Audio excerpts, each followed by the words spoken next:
Voilà, l'heure est arrivée à notre sujet principal, on vous le disait. Il sera concentré sur cette 29e édition de la COP qui se tient à Bakou, en Azerbaïdjan.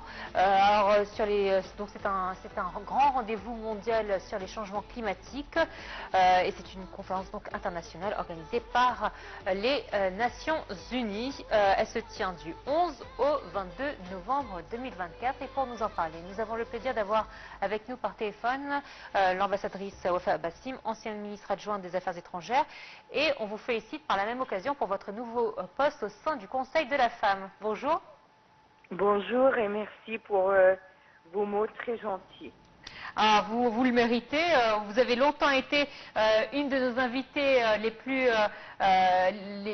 à l'appel concernant nos différents sujets. Et c'est vrai que c'est un poste bien mérité, Votre Excellence. Oui, certainement. Merci infiniment. Alors, on va revenir sur votre métier de base, celui de la diplomatie. Et justement, on va parler de la diplomatie, plus précisément de l'accueil de l'Égypte de la COP 27 en 2022.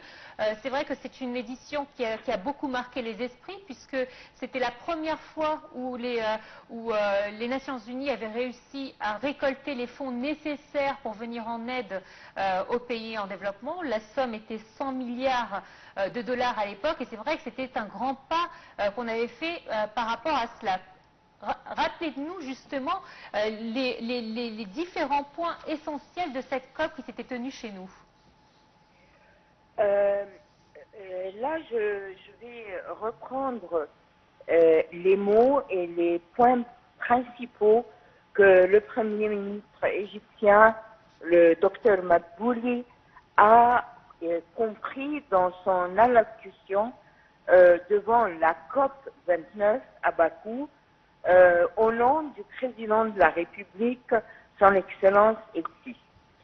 Ce qu'il a dit clairement et qui reprend la COP 27 à Sharm el-Sheikh, c'est que l'Égypte a toujours tenu ferme à l'importance de la mise en œuvre de toute résolution, de tout accord que la communauté internationale prend en ce qui concerne l'agenda des changements climatiques.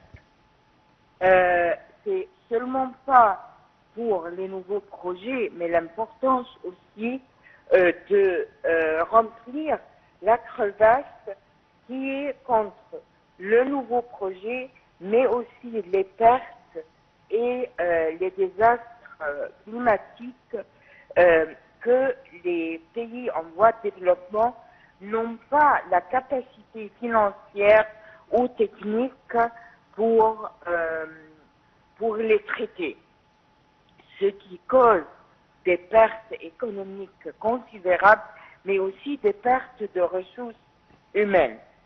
Et là, il a dit que pendant la COP27, l'Égypte avait, avec ses partenaires, avait réussi à, comme vous le dites, à mobiliser l'assistance internationale pour le fondement d'un fonds qui serait un fonds de compensation pour les pertes et les dommages que les changements climatiques ont causés dans les pays en voie de développement. Mais aussi de commencer et de lancer un parcours de négociation sur le transfert juste de technologie qui prendrait en compte la dimension culturelle, économique, mais aussi sociale de ce transfert juste, que nous espérons juste, dans le cadre des accords de Paris. L'Égypte aussi a pu mettre sur l'agenda des changements climatiques l'importance de sujets comme l'énergie, comme l'eau, et aussi l'établissement du forum de Sharm el-Sheikh pour le partenariat sur les adaptations climatiques. il trouve, ou bien il a précisé, le Premier ministre, il a précisé que cette COP 29 était une bonne occasion pour réitérer la confirmation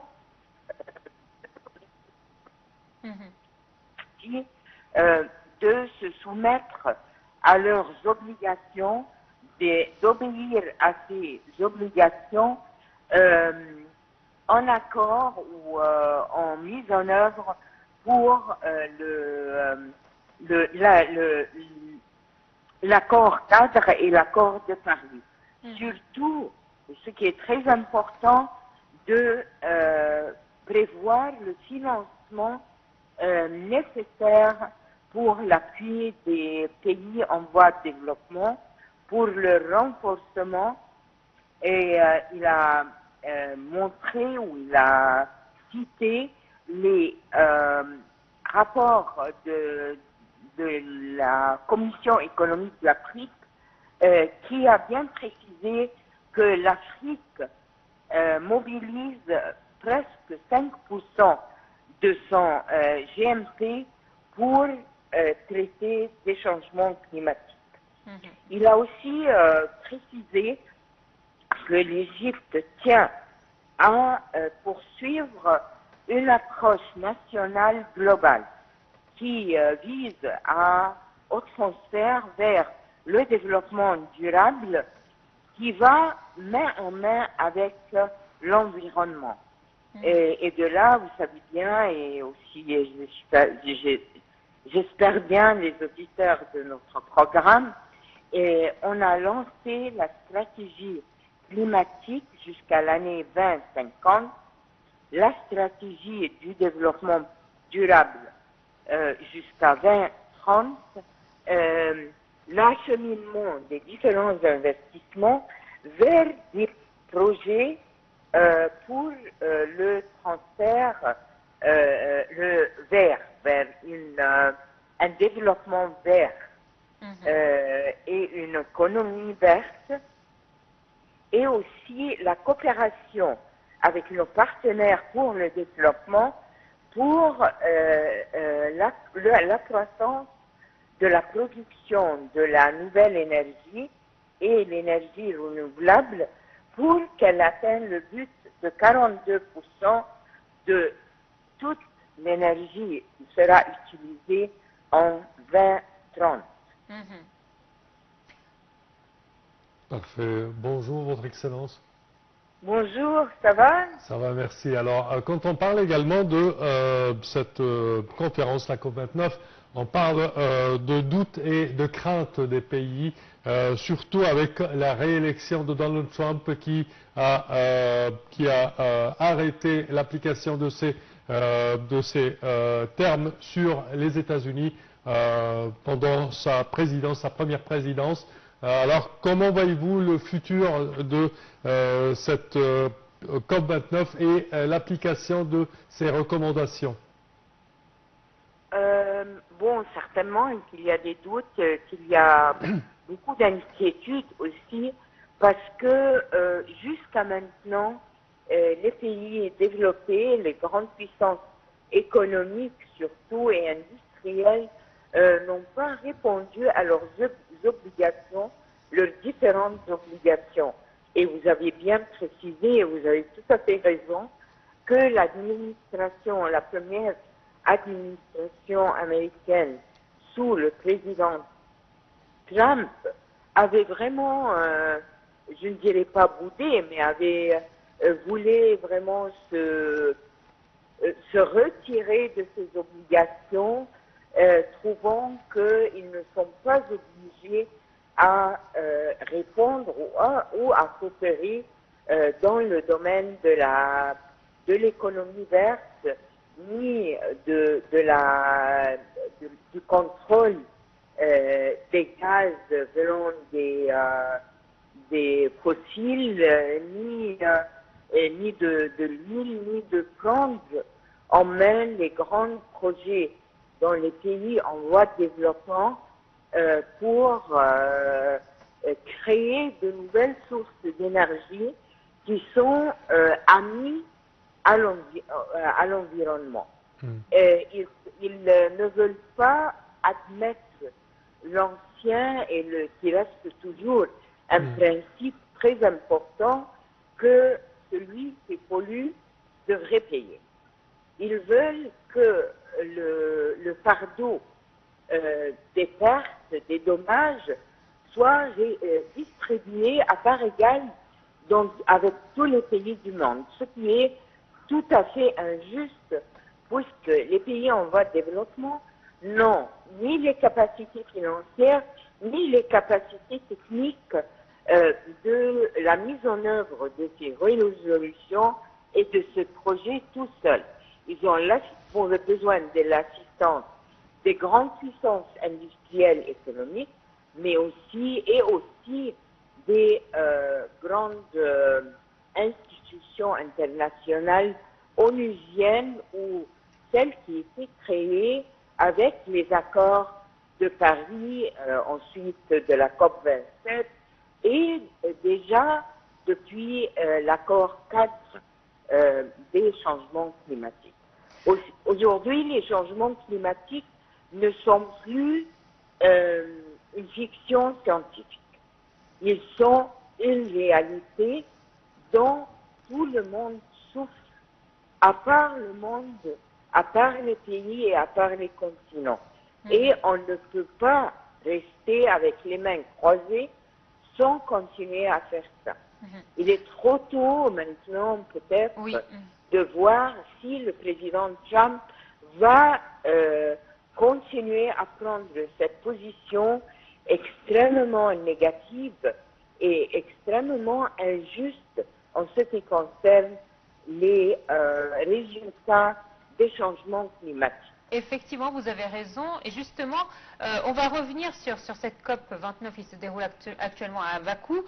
Et le thème de cette 4e journée, c'est finances, investissement et commerce. Donc on est en plein dans ce que vous êtes en train de dire, que le financement est aujourd'hui primordial pour venir en aide aux pays les plus en difficulté. Et il faut dire que si on met les États-Unis à présent de côté, il faut dire que cette décision quand même fait polémique, puisque la plupart des dirigeants occidentaux ont été absents de cette COP pour des raisons politiques, de par la proximité de l'Azerbaïdjan avec la Russie. Et ça, malheureusement, est-ce que ça pourrait affecter justement les discussions et l'avancement des discussions en vue d'aider les pays en voie de développement? Oui, certainement, ça va avoir un impact, mais déjà, les puissances occidentales, industrielles, économiques, essayer de s'éloigner de leurs obligations, déjà même avant la tenue de la COP 29 en Azerbaïdjan. Bon, ils ont là trouvé, si vous voulez mon opinion personnelle, ils ont trouvé dans la position azérie envers la Russie, le système politique à Azerbaïdjan lui-même, ils ont trouvé en cela une excuse pour ne pas travailler sérieusement avec tous leurs partenaires, que ce soit institutions internationales, mais aussi pays en voie de développement qui sont présents à la COP 29, qui sont venus avec des programmes, avec une bonne volonté de travail, de coopération, de négociation. Ils ont trouvé là, dans ces, dans ces polémiques politiques, une bonne excuse pour ne rien faire. Ce qui est vraiment dommage, puisque les changements climatiques ne vont pas, en fin de chemin, toucher négativement seulement les pays en voie de développement. Donc, tout le monde va en souffrir. Est-ce que l'organisation de cette COP est utile finalement? La tenue de la COP en elle-même est fictive parce que quand même, s'il n'y a pas les partenaires occidentaux, il y a toujours la force des pays en voie de développement qui ont des intérêts communs, des inquiétudes communes, et qui se trouvent là et qui peuvent entre eux comprendre que eux aussi ils ont un rôle à atténuer et à travailler pour éviter le plus possible les dommages résultant des changements climatiques. Ils doivent comprendre que on a besoin de l'assistance, mais on a besoin aussi de travailler nous-mêmes sur nous-mêmes. Donc il y a beaucoup de choses qu'on peut faire comme action préventive, mais on va continuer à exiger des pays, des partenaires dans les pays riches, dans les pays développés, qu'ils s'occupent du rôle important du financement. Sinon, c'est un dommage qui va nous atteindre tous. C'est toute la planète qui est en danger, qui a un risque. Alors justement, je vais profiter de votre nouveau poste pour vous demander une question. Est-ce qu'aujourd'hui, dans le Conseil de la femme, on sensibilise la femme justement sur les questions du changement climatique? Oui, certainement. Le Conseil n'est pas encore tout à fait, n'a pas encore pris ses fonctions, mais ce sera très prochainement. Mais déjà, il y avait eu un travail formidable qui a été fait avec le Conseil sortant. Il y a là le comité industriel, il y a le comité sur l'environnement qui est travaillé assidûment à, premièrement, créer les projets et les micro-projets pour les femmes, surtout dans les milieux ruraux, qu'elles puissent être renforcées économiquement avec des projets qui sont quand même amis de l'environnement. Donc des projets qui ne causent pas un dommage à l'environnement ni au climat.